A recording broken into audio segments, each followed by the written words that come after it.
अब हेरौं 2.68 किलोमिटरको नागढुङ्गा सुरुङ मार्ग कस्तो बनेको छ।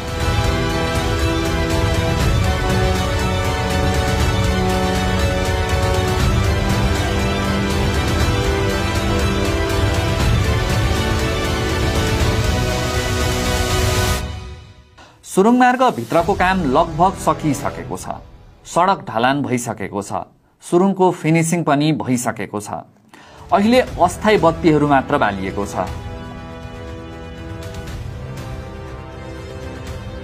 अब स्थायी लाइट बलेपछि सुरुङ मार्ग यो भन्दा बढी उज्यालो हुनेछ।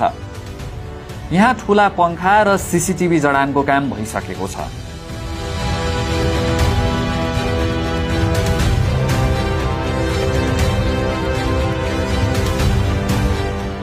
सानो आकारको रेस्क्यू अर्थात उद्धार सुरुङ पनि तयार छ।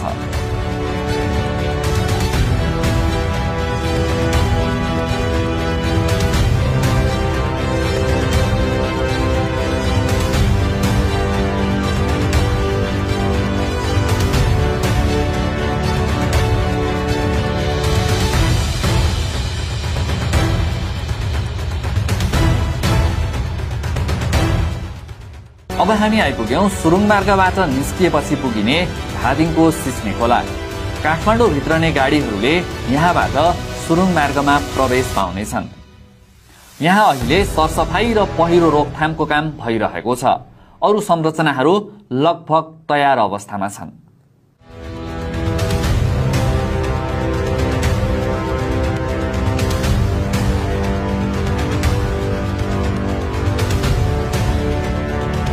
अब फर्कौं काठमाडौँतिरै।